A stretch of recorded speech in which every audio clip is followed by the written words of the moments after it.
നമസ്കാരം. 2 ദിവസമായി ലോകമേറെ ശ്രദ്ധയോടെ കൗതുകത്തോടെ കാതോർത്തിരിക്കുന്നൊരു വാർത്തയാണ്. നോർത്ത് ആഫ്രിക്കൻ രാജ്യമായ മൊറോക്കയിൽ നിന്നും ഏതാണ്ട് 61,000 പൗരന്മാർ കടൽ താണ്ടി യൂറോപ്യൻ രാജ്യമായ സ്പെയിനിലേക്ക് ഇരച്ചു കയറിയത്. ഇങ്ങനെ കയറിയ പലരും സ്പാനിഷ് വീടുകളിൽ ഇടിച്ചു കയറുകയും നാട്ടുകാർ സംഘടിച്ച് അവരെ ഓടിക്കുകയും ഒക്കെ ചെയ്തു. ഇതുവരെയുള്ള റിപ്പോർട്ട് അനുസരിച്ച് ഈ പരിശ്രമത്തിനിടയിൽ 61 പേർ മുങ്ങി മരിച്ചു. എന്നാൽ 2 ദിവസം കൊണ്ട് ഈ ക്രൈസിസിനെ നേരിടാൻ സ്പെയിനിന് കഴിഞ്ഞു. സ്പെയിൻ കടലിൽ തന്നെ ബാരിക്കേഡുകൾ സ്ഥാപിച്ച് ആരും അങ്ങോട്ട് കയറാത്ത സമ്പ്രദായം ഉണ്ടാക്കിയെടുത്തു. മാത്രമല്ല, ഇവിടെ വന്ന ആർക്കും തന്നെ അവർ പ്രതീക്ഷിച്ചതുപോലെ അഭയം കിട്ടിയില്ല. അതുകൊണ്ട് തന്നെ വന്നവരിൽ മഹാഭൂരിപക്ഷം പേരും തിരിച്ചുപോയി എന്നാണ് റിപ്പോർട്ടുകൾ. മാത്രമല്ല, ഇവിടെ എത്തി ഭക്ഷണം പോലും കിട്ടാത്തവർ ആരും ഇങ്ങോട്ട് വരരുതേ, അബദ്ധത്തിൽ ചാടരുതേ എന്നൊക്കെ സോഷ്യൽ മീഡിയയിൽ പോസ്റ്റ് ഇട്ടതോടെ, മാധ്യമങ്ങളിൽ പറഞ്ഞതോടെ ഇങ്ങോട്ടുള്ള വരവ് പെട്ടെന്ന് നിലയ്ക്കുകയും ചെയ്തു. സ്പാനിഷ് പ്രധാനമന്ത്രി പെഡ്രോ സാഞ്ചസ് യൂറോപ്യൻ രാജ്യങ്ങൾ തങ്ങളോട് കാട്ടിയ വഞ്ചനയെക്കുറിച്ച് പ്രതികരിച്ചിട്ടുണ്ട്. തങ്ങളൊരു പ്രതിസന്ധിയെ നേരിട്ടപ്പോൾ യൂറോപ്യൻ രാജ്യങ്ങൾ സഹായിക്കുകയല്ല, കുറ്റപ്പെടുത്തുകയാണ് ചെയ്തത്. അവർ തങ്ങളുമായുള്ള അതിർത്തികൾ അടയ്ക്കാനാണ് ശ്രമിച്ചത്. അതുകൊണ്ട് അടിയന്തരമായി യൂറോപ്യൻ രാജ്യങ്ങളുടെ യോഗം ചേർന്ന് ഈ വിഷയം ചർച്ച ചെയ്യണം എന്നാണ് പെഡ്രോ സാഞ്ചസിൻ്റെ ആവശ്യം. താൽക്കാലികമായി ആ പ്രതിസന്ധി അവസാനിക്കുമ്പോൾ ഇതിലൊരു ക്ലാരിറ്റി കുറവുണ്ട് എന്ന് ചിലരെങ്കിലും പറയുന്നുണ്ട്. കാരണം ഇതുമായി ബന്ധപ്പെട്ട ചില വാർത്തകൾ ഈ ക്ലാരിറ്റി കുറവ് വ്യക്തമാക്കുന്നുണ്ട്. ആദ്യം ക്ലിയർ ചെയ്യാം. സ്പെയിൻ യൂറോപ്പിലെ ഒരു ചെറിയ രാജ്യമല്ല.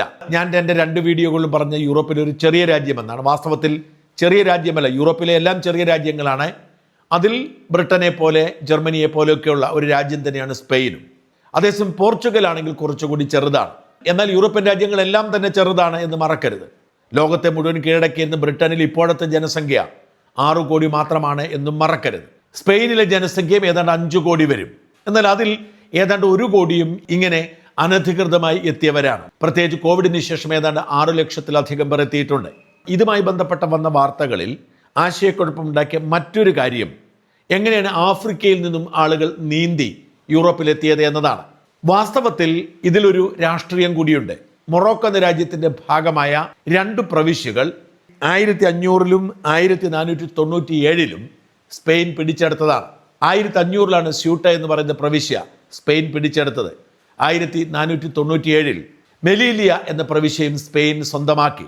അന്ന് മുതൽ സ്പെയിനും മൊറോക്കോയും തമ്മിൽ ഈ പ്രവിശ്യകളെ ചൊല്ലി തർക്കമുണ്ട്. നമുക്ക് കൃത്യം മനസ്സിലാക്കാൻ പറ്റും, ആഫ്രിക്കൻ ഭൂഖണ്ഡത്തെയും യൂറോപ്യൻ ഭൂഖണ്ഡത്തെയും വേർതിരിക്കുന്നത് കടലാണ്. പക്ഷെ കടലിനപ്പുറേ ആഫ്രിക്കൻ ഭൂഖണ്ഡത്തിൻ്റെ അകത്താണ് സ്പെയിനിൻ്റെ ഈ 2 ഓട്ടോണമസ് പ്രവിശ്യകൾ സ്ഥിതി ചെയ്യുന്നത്.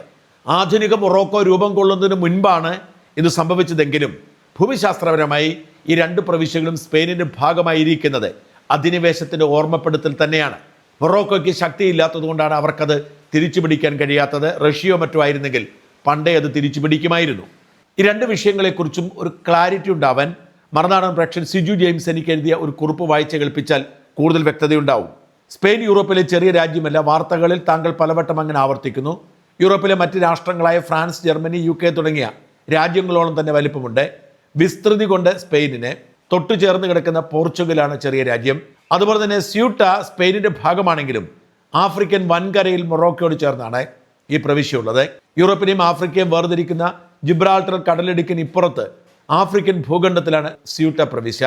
യൂറോപ്യൻ ആഫ്രിക്കയും അതിർത്തി പങ്കിടുന്ന ഒരേ ഒരു കരപ്രദേശങ്ങളാണ് സ്യൂട്ടയും വടക്കൻ ആഫ്രിക്കൻ തീരത്ത് അതിൽ നിന്ന് 250 മൈൽ കിഴക്കായുള്ള മെലീലിയ എന്ന മറ്റൊരു സ്പാനിഷ് പ്രദേശവും. 1580 മുതൽ സ്പെയിനിൻ്റെ ഭരണത്തിലുള്ള സ്യൂട്ടയിൽ ക്രിസ്ത്യാനികളും മുസ്ലിങ്ങളും ഒരുമിച്ചാണ് ജീവിക്കുന്നത്. ഇവിടെയുള്ള സ്പാനിഷ് മൊറോക്കൻ നിവാസികളും ദിവസവേതനക്കാരും വളരെ സൗഹാർദ്ദത്തോടെയാണ് കഴിയുന്നത്. എന്നാൽ സ്യൂട്ടയെയും മെലീലിയയും സ്പാനിഷ് പ്രദേശങ്ങളെ മൊറോക്കോ ഔദ്യോഗികമായി അംഗീകരിക്കുന്നില്ലെന്ന് മാത്രമല്ല, ഇവയെ അധിനിവേശ പ്രദേശങ്ങളാണെന്ന് അവർ വിളിക്കുന്നതും. ഇതാണ് ഇതിൻ്റെ ഒരു ഫാക്ച്വൽ സിറ്റുവേഷൻ.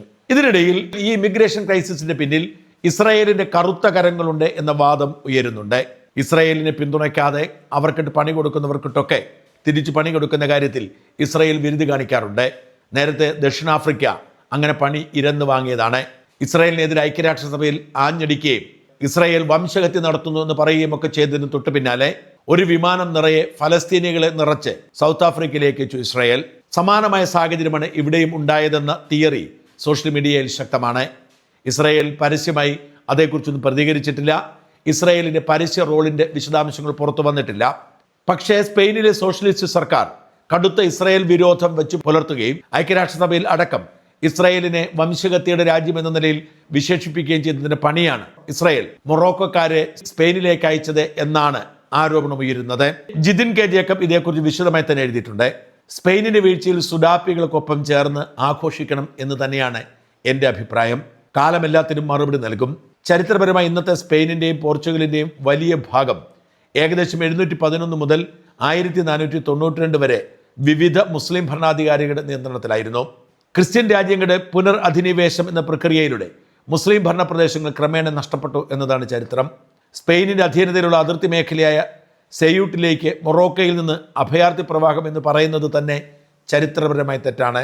സെയൂട്ട ഭൂമിശാസ്ത്രപരമായി വടക്കേ ആഫ്രിക്കയിലെ മൊറോക്കോ തീരത്തുള്ള നഗരമാണ്. എന്നാൽ സ്പെയിൻ അതിന് സ്വയം പരമാധികാര പ്രദേശമായി കണക്കാക്കുന്നു. മൊറോക്കോ സെയൂട്ടയുടെയും മെലീലയുടെയും മേൽ അവകാശവാദം ഉന്നയിച്ചു വരുന്നു. അവ കോളനിവൽക്കരണത്തിന് ശേഷിപ്പാണെന്നാണ് മൊറോക്കോയുടെ നിലപാട്. സ്പെയിൻ അവകാശവാദം അംഗീകരിക്കുന്നില്ല. സ്പെയിനിൻ്റെ സ്വയംഭരണ നഗരമാണിതിപ്പോൾ.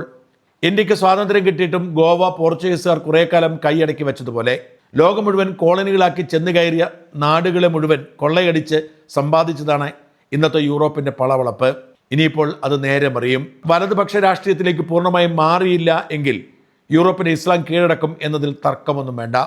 2006 ലിബിയൻ ഏകാധിപതി മുഹമ്മദ് ഗദ്ദാഫി പറഞ്ഞതോർക്കുന്നു. യൂറോപ്പിൽ 50 ദശലക്ഷം മുസ്ലിങ്ങളുണ്ട്. അല്ലാഹു യൂറോപ്പിൽ ഇസ്ലാമിക വിജയം നൽകുമെന്നതിന് സൂചനകളുണ്ട്. വാളുകളില്ലാതെ, തോക്കുകളില്ലാതെ, സൈനിക അധിനിവേശമില്ലാതെ ഏതാനും ദശാബ്ദങ്ങൾക്കുള്ളിൽ യൂറോപ്പ് ഒരു മുസ്ലിം ഭൂഖണ്ഡമായി മാറും. സ്പെയിനിന്റെ വീഴ്ചയിൽ സന്തോഷം വരുന്നതിന് കാരണങ്ങൾ പലതാണ്. ഏറ്റവും പ്രധാനം ഇവറ്റകളുടെ ഇരട്ടത്താപ്പാണ്. ഇതിപ്പോൾ അഭയാർത്ഥി പ്രവാഹം ഇന്ത്യയിലേക്കായിരുന്നുവെങ്കിൽ ഇവറ്റകൾ അഭയാർത്ഥികളുടെ മനുഷ്യാവകാശം എന്ന് പറഞ്ഞ് കരഞ്ഞു മെഴുകിയേനെ. ഇതിപ്പോൾ അഭയാർത്ഥികളെ തടയാൻ അതിർത്തിയിൽ ആർമിയെ നിർത്തിയിരിക്കുന്നു. ഇപ്പോൾ ഇവറ്റകൾക്ക് മനുഷ്യാവകാശം തള്ളേണ്ട. ഫലസ്തീൻ രാഷ്ട്രം രൂപീകരിക്കാൻ സ്പെയിൻ പിന്തുണ നൽകും. പക്ഷെ മൊറോക്കോയുടെ ഭൂമിയിൽ നിന്ന് ഒഴിഞ്ഞു പോകാൻ പറഞ്ഞാൽ പോകില്ല. ഇതിന് പിന്നിൽ ഇസ്രയേലാണെന്ന് പല അന്താരാഷ്ട്ര മാധ്യമങ്ങളും വാർത്തകൾ പ്രചരിക്കുന്നുണ്ട്. ഫലസ്തീൻ വിഷയത്തിൽ ഇസ്രായേലിനെ സ്പെയിൻ ചൊറിഞ്ഞപ്പോൾ തന്നെ ഉറപ്പായിരുന്നു മറുപടി. ഇസ്രായേൽ അനുകൂല വിശകലന വിദഗ്ധർ ഈ വർഷം ആദ്യം പ്രസിദ്ധീകരിച്ച ലേഖനങ്ങളിൽ സ്പെയിനിനെ സമ്മർദ്ദത്തിലാക്കുന്നതിനായി സെയൂട്ടിയിലും മെലീലയിലും മൊറോക്കോയുടെ അവകാശവാദത്തെ ഇസ്രായേലും അമേരിക്കയും പിന്തുണയ്ക്കണമെന്ന് വാദിച്ചിരുന്നു. ഇസ്രായേൽ അനുകൂലികൾ മാർച്ചിൽ മൊറോക്കോയുടെ സെയൂട്ടിലേക്കും മെലീലയിലേക്കും പുതിയൊരു ഗ്രീൻ മാർച്ച് സംഘടിപ്പിക്കണമെന്ന് ആഹ്വാനം ചെയ്തിരുന്നു. മൊറോക്കോക്കാർ ബുൾഡോസറുകളുമായി ആയുധങ്ങളില്ലാതെ പ്രദേശങ്ങളിലേക്ക് കടന്ന് മൊറോക്കോയുടെ പതാക ഉയർത്തണമെന്നൊക്കെ ആഹ്വാനങ്ങളുണ്ടായിരുന്നു. മൊറോക്കോ അമേരിക്കയുടെയും ഇസ്രായേലിൻ്റെയും തന്ത്രപ്രധാന പങ്കാളിയാണ്. അബ്രഹാം കരാറുകളുടെ ഭാഗമായി 2020 മൊറോക്കോ ഇസ്രായേലുമായുള്ള നയതന്ത്ര ബന്ധം സാധാരണ നിലയിലാക്കിയിരുന്നു എന്നതും എടുത്തു പറയണം. ഇസ്രായേൽ ചെയ്തതാണെങ്കിലും ആര് ചെയ്തതാണെങ്കിലും സന്തോഷം മാത്രം. തീവ്രവാദികളുടെ മാനവികതയും മനുഷ്യാവകാശവും തള്ളുന്ന യൂറോപ്പിൻ്റെ മുഖം മൂടി അഴിഞ്ഞു വീഴട്ടെ. നമ്മൾ ചെയ്യേണ്ടത് എല്ലാ അന്താരാഷ്ട്ര മാധ്യമങ്ങളുടെയും പേജിൽ പോയി ഈ വാർത്തയുടെ താഴെ മൊറോക്കോയിൽ നിന്ന് സ്പെയിനിലേക്ക് ചെന്ന 60,000-ഓളം അഭയാർത്ഥികളുടെ മനുഷ്യാവകാശത്തെക്കുറിച്ച് എഴുതി സായിപ്പിനെ ചൊറിയുക എന്നതാണ്. നമ്മുടെ പൂർവികരെ അടിമകളാക്കി ഭരിച്ചവർ ഇപ്പോൾ കിടന്ന് അനുഭവിക്കുന്നത് കാണുമ്പോൾ അതിയായ സന്തോഷമുണ്ട്. കുറച്ചുകൂടി അഭയാർത്ഥികളെ യൂറോപ്പിലേക്ക് കയറ്റി അവിടെ ഒരു സ്വർഗമാക്കി തീർക്കാൻ നമ്മളെ കൊണ്ടാകുന്ന സഹായങ്ങൾ നമ്മളും ചെയ്യണം. 2020 ട്രംപിന്റെ നേതൃത്വത്തിൽ അബ്രാഹം അക്കൗണ്ട് ഉണ്ടായപ്പോൾ ഇസ്രായേലുമായി വലിയ സഹകരണം ആരംഭിച്ച രാജ്യമാണ് മൊറോക്കോ. മൊറോക്കോയെ സ്വാധീനിച്ചുകൊണ്ട് സ്പെയിനിനെ പ്രതിസന്ധി ബോധപൂർവ്വം ഉണ്ടാക്കിക്കൊടുത്തത് ഇസ്രായേലാണെന്ന് ന്യായമായി സംശയിക്കാം. കാരണം ഇങ്ങനെ സ്പെയിനിലേക്ക് നുഴഞ്ഞു കയറിയവർ ഒരേപോലെ പറയുന്ന ഒരു കാര്യം, മൊറോക്കൻ പോലീസിന്റെ സഹായത്തോടെയാണ് തങ്ങൾ കടൽ നീന്തി ഈ സാഹസത്തിന് മുതിർന്നത് എന്നാണ്.